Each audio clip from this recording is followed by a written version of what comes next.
Hi guys, this is a video to just show you how I'm making my choice boards for my students during their independent work time at the end of the day. I like to include some leisure activities and also some things that get them up and moving around, like dance videos and quick exercises.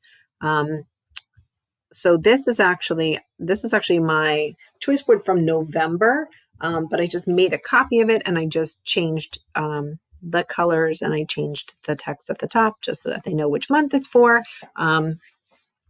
Because I don't start from scratch unless I have to these days. Like we have not a lot of time and so many things to do. So yeah, I just make a copy and then I'll just update the links or find some new activities for my students to do. So this is what it'll look like when they get it. And they can just click anywhere in this box and it'll take them to the website. So this one will take them to a jigsaw puzzle website where they can then click, select any choice that they want. They're also able to change the sizes or pick one that has fewer pieces or more, depending on what they want and their skill level. I found this Tetris game you can play online on this Learn for Good website. It's super easy. I tried it out myself. All right. I found this awesome coloring. I was actually doing a PD webinar for helping students manage anxiety, and they shared some virtual calming classrooms that are online, and they're just free things online. And that's where I found this website that had coloring pictures you can do. You can either print it out or color online. So because this is new and the students have to pick that choice, I'm going to show them the first time how to access it so that they can color online, because they're used to me just giving them websites where they can automatically color without having to pick any options. But yeah, as you click through every single one of these, you just click on the square and it'll take them to the website. Now, one other thing I want to show you really quickly is that for anything that's on YouTube, what I've been doing is I've been making it into a safe YouTube link. And so this is what it'll look like when it opens up, right? It doesn't look like regular YouTube, even though it's a YouTube video. They just hit play, they'll watch the video. Sorry, that was so loud. When I start and stop like that, it asks me if I want to continue or what I'm doing, basically, because it doesn't seem like it made sense, right? Okay. How you do that is you can either go to Safe YouTube. Now, they have just recently changed their name to video.link. But if I were to find any video on here on YouTube, that was just a draw so cute. If I copy the link, I can then paste it down here in this bar, and it's going to give me a safe YouTube link. And the other thing that's really cool about this is it also gives me like the thumbnail to use. So I can then take a screenshot and use that picture in my choice board itself, which I have done. Like that's what these all are. These are all the screenshots from there, which they're actually doing part of my work for me, which I love. All right. So yeah, I just wanted to show you that website really quickly. Okay. So for today, just so that you know what to do, I'm going to start a blank one. So first thing obviously is that I'm going to title it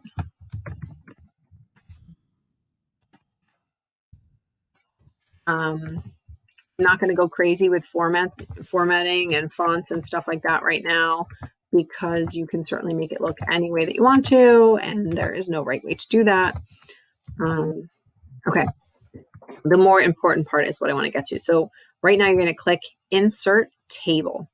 I have selected 12 choices on my choice board, really just because that gave me enough space to make them the pictures as big as I wanted them to be so that my learners would be able to see them.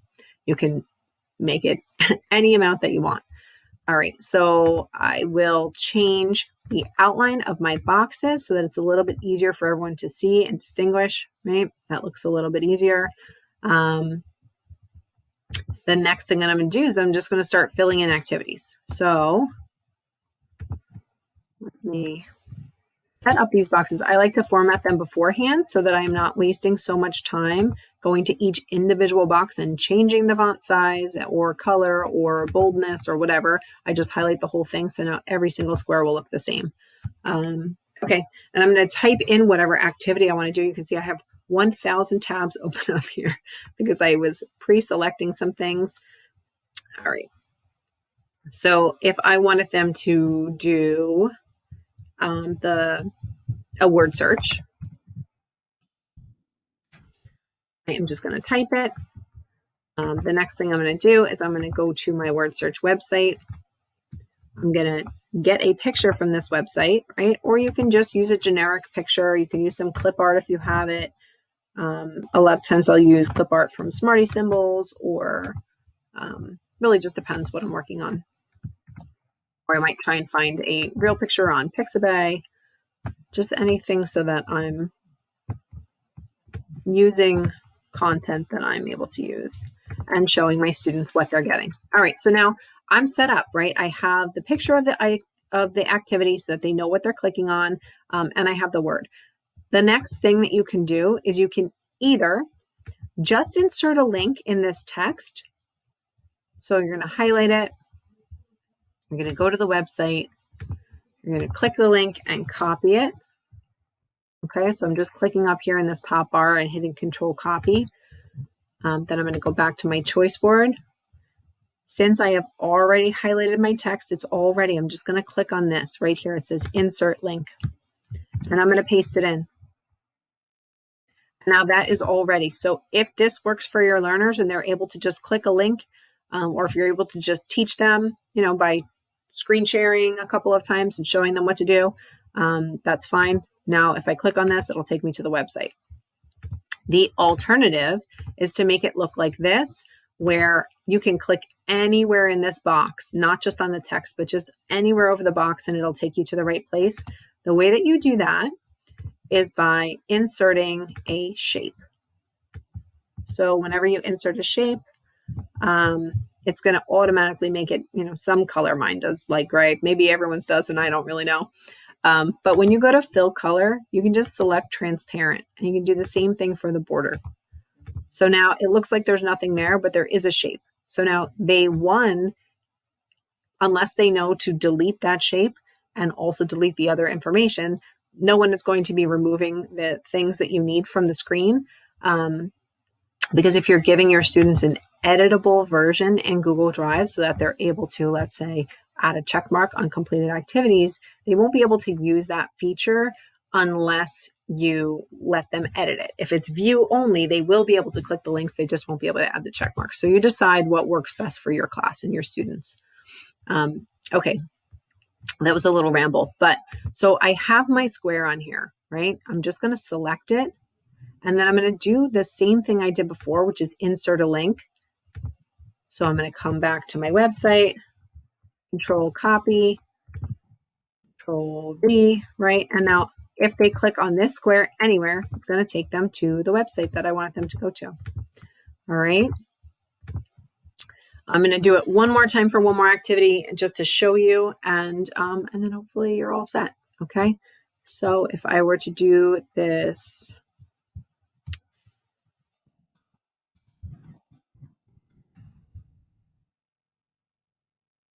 I would do this online coloring picture that I found earlier. Again, I can type it in, insert a link by going to the page itself. Now, probably, yeah, you can pre-select to have the online version. I didn't think about that before. Here we go. So now I'm going to hit apply, and when they click on that, it's going to take them exactly where they want to go. Now remember, I wanted to add a picture for them, so I'm going to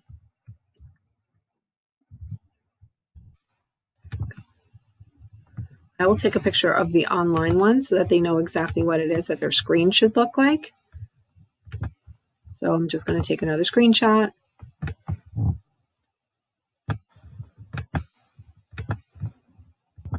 I certainly probably would try and change that so that the whole picture was showing up, but just for the purposes of this video, I'm just going to show you real quick what it looks like. Okay, so now you can either leave it as is, so that they can just click on that link in the text, or you can do the same thing that I showed before, which is to insert a shape. All right, and now that you have your shape, you're going to make it transparent. You're going to go back to your link, copy the link from your top bar, select your shape, hit insert, and drop that in. Okay, and then I would just continue adding more activities for them. Now, what I have done also for my students is, because I give them each their own copy through Google Classroom, I add check marks onto this so that they can check off the things that they've already completed. I just found a check mark online through Google Slides, right? So, sorry, I was trying to show you a clean search. So I would just come into this search for images. I obviously already did this today since that's what's showing up. I look for a check mark. I often will do this one. I do need to resize it. And then I can make as many copies as I need to, right? So I probably would make I'll make one set of 4 for each. Now, this is awesome if you just select around it. If you already have multiple, you can just copy and paste, so you don't have to then copy and paste 12. You really only have to copy and paste 3 times. Okay. And then that's really it. So I hope that this was helpful for you, that you're able to use this with your students. And good luck. Feel free to ask some questions below. I'm not super tech savvy, as you probably learned just by watching this. But that means that if I can do it, you can do it too. All right. So good luck, guys.